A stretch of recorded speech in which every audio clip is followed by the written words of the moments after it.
देवी सावित्री ने अपने पति सत्यवान के यमराज से छीन लिए थे प्राण, इसलिए इसी दिन मिलेगा सुहाग और सौभाग्य का वरदान। ज्येष्ठ माह के कृष्ण पक्ष की अमावस्या को रखा जाने वाला है वट सावित्री का व्रत। स्कंद पुराण भविष्योत्तर पुराण के अनुसार ज्येष्ठ मास के शुक्ल पक्ष की पूर्णिमा को यह व्रत करने का विधान है, जबकि निर्णयामृत के अनुसार ज्येष्ठ मास की अमावस्या को व्रत करने की बात कही गई है। लेकिन इस व्रत को कृष्ण अमावस्या को ही रखने का प्रचलित विधान है। उत्तर भारत में बिहार, यूपी, एमपी, पंजाब, हरियाणा में इसे अमावस तिथि, जबकि दक्षिण भारत में पूर्णिमा तिथि को रखा जाता है। यह व्रत पूजन मूलतः सौभाग्यवती स्त्रियों का है, फिर भी सभी प्रकार की स्त्रियां, चाहे कुमारी हो, विवाहिता हो, विधवा हो, कुपुत्रा, सुपुत्रा भी इसे करती हैं। कहा जाता है इसी दिन शनि देव का जन्म हुआ था, इसलिए इस दिन वट वृक्ष की पूजा करना विशेष मंगलकारी और फलदायी रहने वाला है। इस दिन बन रहे हैं शुभ संयोग। वट सावित्री के दिन शनि अपनी स्वराशि कुंभ में रहने वाले हैं, जिससे शश नामक राजयोग बनेगा। इसके अलावा इस दिन सिद्धि योग भी रहेगा। इस दिन चंद्रमा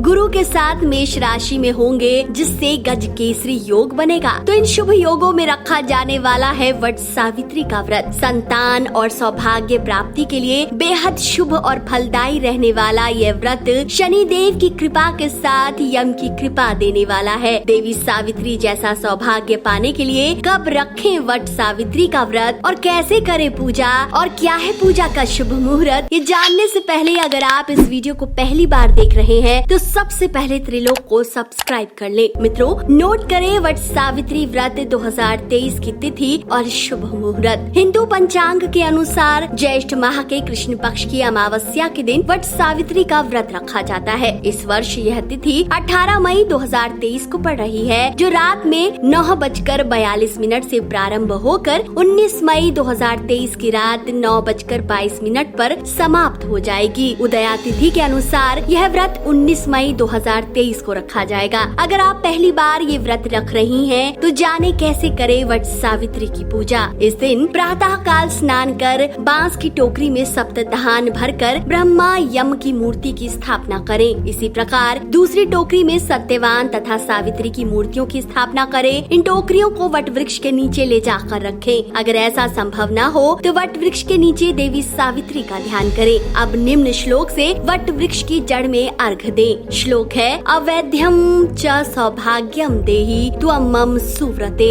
पुत्रान पौत्राश्च सौख्यम च गृहानर्घ्यम नमो अस्तुते। तत्पश्चात सावित्री तथा सत्यवान की पूजा करके बड़ की जड़ में पानी दे। अब इस श्लोक को भी आप पढ़ सकती हैं, जो इस प्रकार है: यथा शाखा प्रशाखा भी वृद्धो असि त्वं महीतले तथा पुत्रैश्च पौत्रैश्च संपन्नम कुरु मा सदा। पूजा में जल, मौली, रोली, कच्चा सूत, भिगोया हुआ चना, फूल, फल में विशेषकर आम का प्रयोग करें। जल से वट वृक्ष को सींचकर उसके तने के चारों ओर कच्चा धागा लपेटकर 3 बार परिक्रमा करें। इसके बाद बड़ के पत्तों के आभूषण बनाकर वट सावित्री की कथा सुने। पूजा संपन्न होने के बाद भीगे हुए चनों का बायना निकालकर नगद रुपए रखकर सासू जी के चरण स्पर्श करें। यदि सास न हो तो बायना बनाकर घर की किसी बुजुर्ग महिलाओं को पहुँचाए। वट सावित्री की पूजा के बाद सुहागिन महिलाओं को सुहाग की वस्तुएं भी अवश्य दान करें। कई स्थानों पर वट सावित्री की पूजा के बाद से प्रतिदिन पान, सिंदूर तथा कुमकुम से सौभाग्यवती स्त्री के पूजन का विधान है। इसी को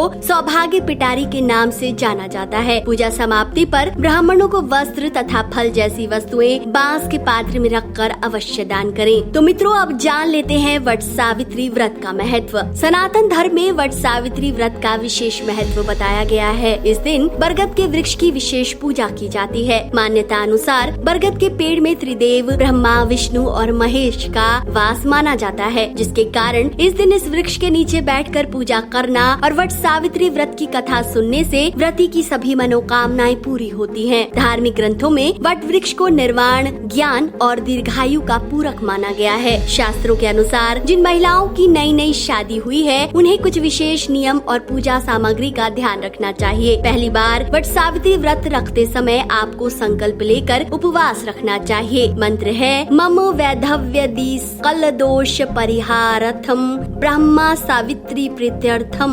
सत्यवत सावित्री सावित्री प्रीत्यर्थम च वट सावित्री व्रत महम करिष्ये। पूजा सामग्री में कलावा, अक्षत, सिंदूर, श्रृंगार, बांस से बना पंखा, धूप दीप, फल फूल, सुपारी, पान, बताशे, रोली, नारियल, दुर्वा और कुछ पैसे को जरूर रखें। इस दिन जितना हो सके लाल रंग को शामिल करें। जल्दी उठें, स्नान ध्यान करें और लाल रंग की साड़ी पहने। उसके बाद दुल्हन की तरह 16 श्रृंगार करें। यदि इस बीच मासिक धर्म हो जाता है तो आप इनकी पूजा मानसिक रूप से भी कर सकते हैं। इस पूजा में आम के फल का बहुत अहम स्थान होता है। अंकुरित काले चने, अक्षत, आम, मिठाई और हवा करने के लिए एक पंखा चाहिए होता है। सबसे पहले वट वृक्ष की जड़ में जल डालें। फूल, धूप और आम, मिठाई से वट वृक्ष की पूजा करें। कच्चा सूत लेकर वट वृक्ष की परिक्रमा करते हुए इसके चारों तरफ तने में सूत लपेटते जाएं। 3 बार परिक्रमा करना अच्छा और शुभ माना जाता है। आराम से आसन में बैठें और हाथ में भीगा चना लेकर सावित्री सत्यवान की कथा सुने। कहते हैं इन नियमों का पालन करने से जीवन में सुख और समृद्धि की प्राप्ति होती है। इसके अलावा भी आप कुछ विशेष कर सकती है, जैसे इस दिन एक बरगद का पौधा जरूर लगवाएं। बरगद का पौधा लगाने से पारिवारिक और आर्थिक समस्या नहीं होगी। निर्धन सौभाग्यवती महिला को सुहाग की सामग्री का दान करें। बरगद की जड़ को पीले कपड़े में लपेटकर अपने पास अवश्य रखें। मित्रों, इससे जुड़ी सत्यवान और सावित्री की बड़ी प्रचलित कथा भी है, जिसे हम 19 मई से पहले आपको अवश्य सुनाएंगे। भगवान आपको सुख सौभाग्य का वरदान दे, इसी कामना के साथ